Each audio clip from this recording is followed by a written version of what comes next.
अस्सलाम वालेकुम व्यूअर्स। इंसान का असल मकसद क्या है? एक छोटी-सी स्टोरी आपको सुनाता हूँ, बहुत ही इंटरेस्टिंग स्टोरी, जिससे आपको तमाम तर पॉइंट्स क्लियर हो जाएँगे। What is human? What is his basic purpose of his life? एक दफ़ा एक चिड़िया और एक गिरगिट इकट्ठे रहते हैं एक जंगल के अंदर। गिरगिट चूँकि मशहूर है कि जिस माहौल में वो जाएगा, वो उस तरह के माहौल को, उस तरह के कलर को अडॉप्ट करने की सलाहियत रखता है, बाय नेचुरली वे में।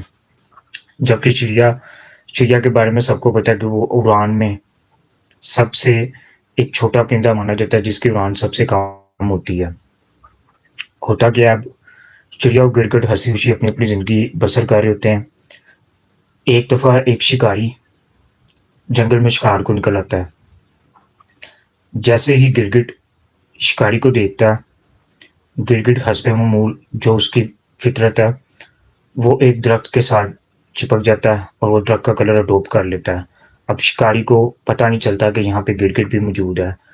चिड़िया हस्बे-मामूल दाना चुगने में मसरूफ़ होती है। शिकारी इतने में उसके करीब आता है, चिड़िया को शिकार करके चला जाता है। गिरगिट बच जाता है। क्यों? क्योंकि गिरगिट मशहूर है अपना कलर चेंज करने की बिना पर। कुछ अर्सा गुज़रता, गिरगिट के ज़हन में भी ये ख़्याल आता है कि वो बच गया शिकारी से। थोड़ा अर्सा गुज़रता है, गिरगिट देखता है उस शिकारी को दूर से अपने पास आता हुआ। सेम शिकारी दोबारा फिर आता है कुछ अरसे के बाद उसी जंगल में। अच्छा, गिरगिट जैसे ही उसे देखता है, गिरगिट के ज़हन में ये ख़्याल आता है कि इस दफ़ा भी शिकारी मेरा शिकार करने आया है। तो गिरगिट अपने उसी सोच की बिना पर कि जैसे मैं पहले एक दरख्त के ऊपर चढ़ के बैठ गया था, दरख्त का कलर अडॉप्ट कर लिया था तो मैं बच गया था। गिरगिट दोबारा फिर एक दरख्त के टहनी पे जाके बैठ जाता है, उसका कलर अडॉप्ट करके। अब की बार गिरगिट ये भूल गया था कि शिकारी शिकार करने की गर्ज से नहीं आया था। शिकारी असल में एक सफ़र पे रवाना था और रात का पहर तकरीबन करीब था, तो शिकारी को कुछ आराम दरपेश था। उसने सोचा क्यों ना रात होने वाली है, यहाँ पर आग जलाई जाए ताकि रोशनी हो। शिकारी जैसे ही उस दरख्त के करीब आता है, वो कुल्हाड़ी से उस दरख्त के पास छोटे से टहनी से लकड़ियाँ काटना शुरू कर देता है। जैसे ही वो लकड़ियाँ काटता है, वो गिरगिट वहाँ से बचने के लिए जंप लगाता है, दरख्त के ऊपर चढ़ जाता है। अब दरख्त और टहनी दोनों साथ-साथ हैं, आस-पास ही हैं। शिकारी एक-एक करके तमाम टहनियाँ काट लेता है और उसको आग जलाता है। जैसे ही वो आग लगाता है तो बाय चांस मिस्टेकली मिस्टेकनली गलती के साथ अनइंटेंशनली जानबूझकर उसने उस दरख्त को आग लगानी थी, लेकिन अनइंटेंशनली साथ जो दरख्त होता है उसको भी आग लग जाती है जाने-अनजाने में, जिससे वो गिर-गिर भी जल के राख हो जाता है। वो अपने आप को बचा नहीं पाता। अब उसके माइंड में ये है कि शिकारी अगर तो वो शिकारी के सामने जाएगा तो शिकारी उसका शिकार कर लेगा। मगर असल में शिकारी अपने काम की गर्ज से आया हुआ है, शिकारी उसको मारने नहीं आया, उसका शिकार करने नहीं आया। तो यूँ शिकारी जैसे ही दरख्त को आग लगाता है, तो वो गिर-गिर भी साथ जल के राख हो जाता है। अब यहाँ पर पॉइंट समझने वाला क्या है दोस्तों, पहली जो एग्ज़ाम्पल दी है चिड़िया की, वो चूँकि माहौल को अडॉप्ट करने की आदी नहीं थी, तो वो मारी गई थी। नंबर 2 एग्ज़ाम्पल दी थी गिरगिट की, गिरगिट क्योंकि माहौल को अडॉप्ट करने का आदी था, तो वो इन द एंड वो भी मारा गया। ये बेसिक मिसाल है हम इंसानों की। हम जिस सोसाइटी में रहते हैं, हमारी सोसाइटी में 2 तरह के लोग पाए जाते हैं। नंबर 1 मटीरियलिस्ट होते हैं और नंबर 2 स्पिरिचुअल होते हैं। स्पिरिचुअल कौन लोग हैं और मटीरियलिस्ट कौन लोग हैं? यहाँ पर चिड़िया जो थी वो स्पिरिचुअल थी और गिरगिट जो था वो मटीरियलिस्ट था। अब मटीरियलिस्ट कौन है? मटीरियलिस्ट वो लोग होते हैं जो सुबह उठते हैं, काम पे जाते हैं, पैसा बनाते हैं, रात को वापस आते हैं। उनको किसी से कोई गर्ज नहीं, वो सिर्फ अपने काम से मगन रहते हैं। जबकि नंबर 2 जो चिड़िया की एग्ज़ाम्पल सुनाई है दोस्तों, वो और गिरगिट दोनों का आपस में ये सरोकार है, ये लिंक है। अगर तो जो स्पिरिचुअल लोग हैं, जैसे चिड़िया की एग्ज़ाम्पल स्पिरिचुअल में बताई गई है कि जो स्पिरिचुअल लोग हैं, जो सोसाइटी के लिए कुछ करना चाहते हैं, उनके माइंड में ये होता है कि हमने अपनी जान किसी न किसी तरीके से बचानी है, ठीक है? हमारी जान हमारे लिए भी ज़रूरी है और हमारी सराउंडिंग, हमारी एनवायरनमेंट, हमारी कम्युनिटी में रहने वाले लोगों के लिए भी बेहद ज़रूरी है। तो उस चीज़ से बचने के लिए भाग-दौड़ करते हैं, लेकिन इन द एंड वो भी अपनी जान से हाथ धो बैठते हैं। अब यहाँ पर समझने वाला पॉइंट ये है दोस्तों कि ना तो हमें स्पिरिचुअल की फील्ड में आना है, ना ही हम लोगों को मटीरियलिस्ट के ट्रैक में आना है। हम लोगों को उस ट्रैक पर रहना है जो ट्रैक सेंटर में लाई करता है। यहाँ पर बात का मकसद ये है कि हमारी सोसाइटी में 2 तरह के लोग पाए जाते हैं। एक वो हैं जो सिर्फ़ अपने लिए जीते हैं, दूसरे वो हैं जो लोगों के लिए जीते हैं। हम लोगों को बैलेंस ट्रैक लेके चलना है। अब हमारी सोसाइटी में ना बहुत सारे ऐसे लोग हैं जो इनोसेंट पीपल्स का गलत इस्तेमाल करते हैं। जैसे अगर कोई अच्छे ओहदे पर फ़ाइज़ है, तो उसके नीचे वाला जो अमला होगा, उसका जो स्टाफ़ होगा, अगर उसमें कोई ईमानदार आदमी है, तो उसको दबाएगा, क्योंकि ये हमारी सोसाइटी का रूल है।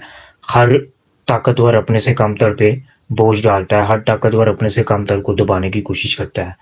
और दूसरी साइड पर अगर हम लोग देखें, जो अदर पीपल्स हैं, अदर पीपल्स में आ जाते हैं वो लोग जो हकीकी मायने में इंसानियत का दर्जा रखते हैं, हकीकी मायने में इंसान हैं, हकीकी मायने में लोगों के लिए कुछ करना चाहते हैं, मगर उनको सोसाइटी के कुछ गाली दे रहे हैं, कुछ मुनाफिक लोग कह लें, जो उनको कुछ करने नहीं देते। अब हमने अपना बचाव कैसे करना है और लोगों को हेल्प आउट किस तरह से करना है? हमने अपना बचाव इस वे में करना है दोस्तों कि हमने बैलेंस वे में चलना है। हमेशा अपना नेक्स्ट स्टेप किसी को कभी नहीं बताना कि हम क्या करने जा रहे हैं। अब होता क्या है, हम लोग कोई भी काम करना चाहते हैं ना, हम उससे पहले उस काम की भरपूर एक अनाउंसमेंट कर देते हैं, क्योंकि ये एक इंसानी फितरत है। हम जो भी काम करना चाहते हैं ना, हम चाहते हैं कि उसका पहले चर्चा हो, लोगों को पता चले कि हम ये काम कर रहे हैं, जबकि ऐसा नहीं होना चाहिए। सबसे पहले हमें जो भी अच्छा स्टेप अपनी कम्युनिटी के लिए, अपनी सोसाइटी के लिए हम करना चाहते हैं, सबसे पहले हमें वो काम कर लेना चाहिए। उसके बाद हमें लोगों को बताना चाहिए, लोगों को अवेयर करना चाहिए कि सर हम ये काम करना चाहते थे, ये हम लोगों ने कर दिया, ये स्टेप हम लोगों ने ले लिया है, अब हमें आपकी मदद चाहिए। अगर तो हम लोग चिड़िया की तरह बनेंगे, अब वक़्ती तौर पर अपनी जान छुड़वाने के लिए किसी मुसीबत ज़दा हालत में हम लोग अगर हैं, या हम मज़लूम हैं, हमारे ऊपर कोई ज़ुल्म हो रहा है, वक़्ती तौर पर हम अपनी जान छुड़वाने के लिए, जैसे बहुत से लोग, ये अभी पिछले दिनों भी मैं देख रहा था, 1-2 स्कैंडल्स मैंने देखे थे, जिस वज़ह से मैंने ये समझा कि ये वीडियो बनानी बहुत ज़रूरी है।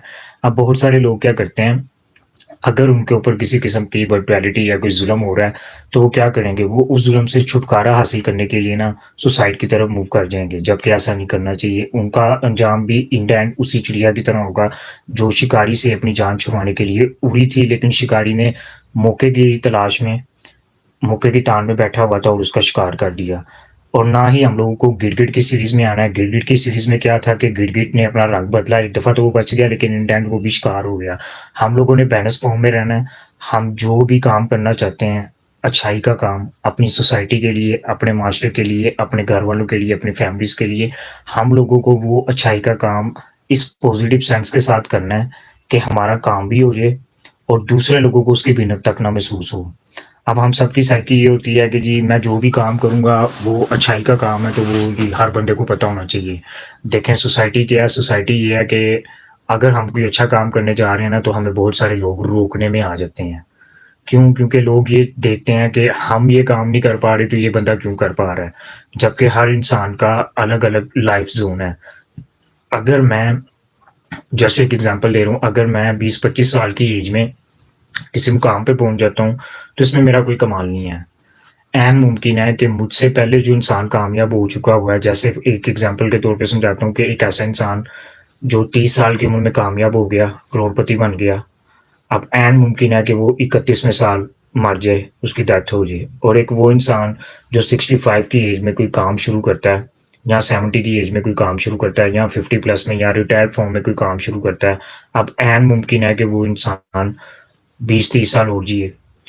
दोस्तों ये सारा जो है ना, ये एक लाइफ ज़ोन है, जो अल्लाह ताला ने बनाया हुआ है, और हम सबको इस लाइफ ज़ोन पर अमल करना ही करना है। अगर हम नेचर के रूल्स के अगेंस्ट जाते हैं, तो इसमें हमारा अपना भी एक नुकसान होगा, और हमसे वाबस्ता, हमसे एसोसिएट कम्युनिटी का भी नुकसान होगा। हम लोगों ने जो भी अच्छाई का काम करना है, वो इस सेंस में करना है कि लोगों से बचना भी है, बुरे लोगों से, क्योंकि हसद हासिल से बाज़ नहीं आता। हिर्स करने वाले लोग आपसे जलते रहते हैं। आप पॉजिटिव सेंस में काम करें, जो भी आप अच्छाई का काम करना चाहते हैं, लेकिन साथ ही साथ इस चीज़ को हमेशा मद्देनज़र रखें। अल्लाह ताला से दुआ करते रहें, बारी ताला हमें हासदों के हसद से बचा, हमें मुनाफ़िकों की मुनाफ़िकत से बचा, हमें बुरे लोगों के शर से बचा, हमें हमेशा अपनी पनाह में रख। अब एक असल जो मेन चीज़ है ना वो बताने वाली वो ये है कि हमारे साथ प्रॉब्लम ये आती है, हम करना तो बहुत कुछ चाहते हैं, मगर हम अपने कम्फ़र्ट ज़ोन से ना बाहर नहीं निकलना चाहते। हम चाहते हैं कि हम घर बैठे रहें, घर बैठे-बैठे हमें सक्सेस मिल जाए, हम एक पीक पॉइंट पर आ जाएँ और हम रातों-रात ही जो है ना वो टॉप रैंक में आ जाएँ। ऐसा नहीं होता। सक्सेस हासिल करने के लिए इंसान को बहुत सारी मेहनत करनी पड़ती है। जैसे हज़रत वासिफ़ अली वासिफ़ की एक कोटेशन है कि मुसाफ़िर के चेहरे पे लगी हुई धूल इस बात का पता दे देती है कि इस मुसाफ़िर को कितना सफ़र दरपेश है। तो दोस्तों हम जितना भी सफ़र काट कर आए हैं या अभी काटेंगे अपनी ज़िंदगी में, it's all the struggle of life, it's all the part of life. इसमें कोई डिफ़िकल्टी नहीं है, इसमें कोई प्रॉब्लम नहीं आनी चाहिए हमें। और इंग्लिश में कोटेशन आती है, problems are part of life and face them with happiness is art of life. Problems इंसानी ज़िंदगी का हिस्सा है और उनको खुशी के साथ काटना ये इंसान की कह लें विल पावर के तौर पर है। हम लोगों ने एक बैलेंस्ड फॉर्म में रहना है, ना तो हम लोगों ने अपने वक़्त के यज़ीद के सामने कभी झुकना है और ना ही हम लोगों ने वक़्त के यज़ीद की खौफ से अपने दौर के मौजूद किसी नेक इंसान की मदद करने से पीछे हटना है। हम लोगों ने अच्छाई करते रहना है, नेक काम करते रहनी है, गुड डीड्स करते रहना है और उसको अपने वे में करते रहना है। हमेशा ज़िंदगी में छोटी-छोटी चीज़ों में खुशी तलाश करनी चाहिए। अगर हम छोटी-छोटी चीज़ों में खुशी तलाश करेंगे तो इससे ना सिर्फ़ हमारा फ़ायदा है, बल्कि हम देखेंगे जब 20 साल के बाद, 30 साल के बाद हम रिटायर्ड एज पर पहुँच चुके होंगे, हम पीछे मुड़कर देखेंगे, हम कहेंगे यार ये तो मेरी ज़िंदगी का एक बहुत ही प्लेज़ेंट मोमेंट था, बहुत ही खुशगवार वाक़या था, जिसको मैंने इतना बदमिज़ाजी के साथ, इतना मैंने उसको ऑकवर्ड मोमेंट के साथ गुज़ार दिया, जबकि हमें उसको एक एन्जॉयबल फ़ॉर्म के अंदर देखना चाहिए था। ये दोस्तों हम सब का मोटो होना चाहिए, हम सबका मोटिव होना चाहिए और हम सब की ये इंस्पिरेशन होनी चाहिए। देखें, हम उस वक़्त तरक्की करेंगे जब हम as an individual, as a human being अपने हिस्से का काम करते जाएँगे। अगर हम किसी ट्रैफ़िक सिग्नल पर हैं, तो पूरे रोड पे कोई ट्रैफ़िक नहीं है, हम अकेले उस रोड पे खड़े हुए हैं और ट्रैफ़िक सिग्नल चल रहा है, तब भी हमें वहाँ पर रुकना है। ऐन मुमकिन है हमारे पीछे कोई एक इंसान दूर से बैठा हुआ हमें देख रहा हो, हमें ऑब्ज़र्व कर रहा हो कि क्या ये इंसान इस सिग्नल पे रुकता है कि नहीं रुकता। तो हमारे एक नेकी करने से कितने लोग उस पर अमल करेंगे। हम लोग तो इसी तरह करते हैं ट्रैफ़िक सिग्नल देखें, इवन कि हम लोग अकेले भी रोड पर हों या हमसे आगे भी कोई हो तो हम हमेशा जो उन्होंने एक बाउंड्री लाइन लगाई होती है उससे थोड़ा पीछे ही रहते हैं। अब उससे हमें क्या फ़ायदा होता है, हम खुद भी हादसा से बच जाते हैं और हमें देख के अगर वहाँ पर ट्रैफ़िक सिग्नल पे 100 कम्युनिटी के तौर पे लोग मौजूद हैं, 100 में से किसी एक ने भी अमल कर लिया तो हमारा ऊपर का खाता क्लियर है। अल्लाह ताला ने हम लोगों से कतई तौर पे इस चीज़ के बारे में नहीं पूछना कि तुम्हारे पीछे 100 बंदा था, तुमने उनके बारे में क्यों नहीं सोचा? हमसे सिर्फ़ ये पूछा जाएगा कि भाई ये हुकूकुल इबाद थे, जो आपको अदा करने ही करने थे। अब वो हुकूकुल इबाद 100 लोगों के हुकूकुल इबाद हमसे जुड़े लोगों के हैं, हमसे वाबस्ता लोगों के हैं, हमारी कम्युनिटी के लोगों से हैं, जो किसी न किसी वे में डायरेक्टली और इनडायरेक्टली हम लोगों से कनेक्टेड होते हैं। अगर मैं एक लेक्चरर हूँ, तो मुझसे इस चीज़ के बारे में पूछा जाएगा कि आपने अपनी कम्युनिटी को किस तरह से डील किया था? आपने अपनी कम्युनिटी को किस तरह से लीड किया था? आया कि आप खुद उस बात पर अमल कर रहे थे, जिस बात पर आपने अपनी कम्युनिटी को डील किया था या आपने अपनी कम्युनिटी को लीड किया था? खलीफा हारून रशीद का दौर है और बहलोल दाना होते हैं, उनको बहलोल कहा जाता है। बाज़ रिवायत में आता है कि वो वलीउल्लाह के तौर पर हैं, वलीउल्लाह हैं। बाज़ रिवायत में ये है कि वो उनकी दानाई की बिना पर लोग उन्हें बेलोल दाना कहते थे। बेलोल दाना मुख्तसर सा शॉर्ट आपको वाक़या बताता हूँ। बेलोल दाना एक दफ़ा खलीफा हारून रशीद के तख्त पर बैठ जाते हैं, जिसके नतीजे में उन्हें जो बादशाह की राया होती है, वो आकर ना कोड़े मारना शुरू करते हैं। बेलोल क्योंकि अल्लाह के नेक बंदे हैं, तो वो उफ़ नहीं करते, वो आगे से मुस्कुराते हैं, हँस देते हैं। वो कहते हैं कि बेलोल तुझे क्या ज़रूरत पेश आई कि तू मेरे तख्त पे आके बैठ गया? तो बेलोल दाना आगे से जवाब देते हैं कि खलीफा तुझे अपने अंजाम की परवाह नहीं है। खलीफा कहते हैं क्यों क्या हुआ? कहते हैं कि मैं चंद साथ के लिए, चंद घड़ियों के लिए इस तख्त पर बैठा हूँ, तो मुझे इतने कोड़े पड़े हैं। इतने सालों से, कितनी सदियों से तू, कितने वक़्तों से तू इस ताज के ऊपर बैठा हुआ है, इस तख्त के ऊपर तू बैठा हुआ है, तो तुझे अपने अंजाम की परवाह करनी चाहिए। तो दोस्तों बात करने का मकसद ये है कि अगर कोई इंसान किसी बड़े ओहदे पर फ़ाइज़ है, हम लोग उसको कतई ये नहीं कहना चाहिए कि अपने बड़े ओहदे का नजायज़ फ़ायदा उठा रहा है। वो जो मर्ज़ी कर रहा है, अगर वो गलत काम करेगा तो वो अगले जान जाकर जवाबदेह होगा, और अगर वो अच्छा काम करेगा वो दुनिया में भी उसका फल पाएगा, और आखिरत तो डेफ़िनेटली नेक लोगों के लिए अल्लाह ताला ने कुरान पाक में भी जगह-जगह फरमाया कि जन्नत की बिशारत दी गई है। हम लोगों ने अपनी लाइफ़ को एक बैलेंस फ़ॉर्म में चलाना है। Life is like a bicycle, to keep you must be move on. हमें मूव ऑन करते रहना चाहिए। अब मूव ऑन का मतलब ये नहीं है कि जैसे चिड़ियाँ दाना चुगती हैं, एक प्याली में दाना चुगा, फिर अगली प्याली में चले गए, तीसरी प्याली में। हमें अपनी ज़िंदगी को एक ट्रैक के तौर पे लेके चलना है, एक प्रॉपर इंस्पिरेशन रखनी है। हम जो भी बनना चाहते हैं, जो भी हम करना चाहते हैं, हमें बगैर लेम एक्सक्यूज़ेज़ के, कोई वक्ती बहाने बनाए बगैर हमें वो काम करने चाहिए। अब बहुत सारे ऐसे लोग होते हैं जिनके पास रिसोर्सेज़ अवेलेबल नहीं होते, असबाब मुहैया नहीं होते। जैसे कोई इंसान अगर पढ़ लिख के कोई डॉक्टर बनना चाहता है, कोई इंजीनियर बनना चाहता है, लेकिन उसके पास इतने रिसोर्सेज़ नहीं है कि वो डॉक्टर बन सके या इंजीनियर बन सके। तो इसमें उसे अफ़सर्दगी नहीं फ़ील करनी चाहिए। ऐन मुमकिन है कि जो वो अपने लिए माँग रहा है वो उसके हक़ में बेहतर ना हो। जैसे हज़रत वासिफ़ अली वासिफ़ रहमतुल्लाह अलैह का एक कौल है कि जिस कल की तुम फ़िक्र कर रहे हो, जिस कल के बारे में तुम इतना परेशान हो सकता है तुम उस कल में हो ही ना। तो हमें नहीं पता हमारी अपनी अगली मोमेंट क्या होगी। Nobody knows when the last goodbye is, so always leaves a hurtful moment। कोई बंदा नहीं ये जानता कि उसकी लास्ट मोमेंट क्या है, कब होगी उसकी लास्ट मोमेंट, यानी कि उसकी ज़िंदगी का आखिरी पल क्या होगा, कब होगा, किस तरह से होगा। तो हमें हमेशा अपने पीछे अच्छी यादें छोड़नी चाहिए, और प्लस साथ ही साथ हमें ना अपनी ज़िंदगी को एक मोटिव और लेके चलना चाहिए, अपनी ज़िंदगी को एक आइडियल रोल मॉडल के तौर पे अपने से वाबस्ता लोगों को पेश करना चाहिए, कि हमारी ज़िंदगी हमसे जुड़े लोगों से, हमसे प्यार करने वाले लोगों के लिए एक रोल मॉडल के तौर पर हो, कि जब हम यहाँ से जाएँ तो लोग हमें याद करके रोएँ, खुश ना हों, रोएँ। और खुश भी अगर हों तो इस सेंस में हो कि ये इंसान अपने से की नेकी कर गया, अब हमारी बारी है। ये इंसान की ज़िंदगी का असल मकसद है दोस्तों। हम लोगों ने ना गिरगिट के सेंस में आना है कि जगह-जगह रंग बदलते रहना, ना ही हम लोगों ने चिड़िया की तरह बनना है कि जो हर थाली में से दाना चुगने चली जाती है। हम लोगों ने अपनी लाइफ़ को खुददारी के तौर पे गुज़ारना है। जैसे इलामा इक़बाल की एक कोटेशन आती है कि खुदी को कर बुलंद इतना कि खुदा हर तकदीर से पहले पूछे बता तेरी रज़ा क्या है। इसमें खुदी यही है कि हमें लोगों पे कतई उम्मीद नहीं लगानी चाहिए। अल्लाह ताला पे यकीन होता है और उम्मीद हमेशा लोगों से होती है। एक हमारे यहाँ ये भी कॉन्सेप्ट बड़ा गलत है। लोग कहते हैं मुझे अल्लाह से उम्मीद है, अल्लाह से उम्मीद नहीं होती, अल्लाह पर यकीन होता है, और वो यकीन कामिल यकीन होता है अगर हम एक मुकम्मल ईमान वाले मुसलमान हैं, एक कामिल ईमान रखने वाले मोमिन हैं, नबी पाक सल्लल्लाहु अलैहि वसल्लम की सीरत पर अमल करने वाले हैं, तब हम अल्लाह ताला पर कामिल यकीन, कामिल एतमाद रख सकेंगे। कभी किसी से उम्मीद ना लगाएँ। हज़रत अली की भी एक कोटेशन है, कभी किसी का एहसान मत लो, परेशानी 2 दिन की है जबकि एहसान सारी उम्र का है। तो दोस्तों अपनी ज़िंदगियों में याद रखें, खुददार बनें, अपने अंदर एक खुद एतमादी पैदा करें, और अपनी ज़िंदगी को अपने से बाद में आने वाले लोगों के लिए एक रोल मॉडल के तौर पे छोड़ें, ताकि आपके बाद में आने वाले लोग आपको देख के कोई अच्छी अमाल करें, कोई अच्छी चीज़ें सीखें, आपसे वो अच्छी चीज़ों को अडॉप्ट करने की कोशिश करें। अगर आप किसी को देख के मोटिवेट नहीं हुए थे, किसी को देख के इंस्पायर नहीं हुए थे, तो इसका कतई मतलब ये नहीं है कि कोई आपको देख के मोटिवेट नहीं होता।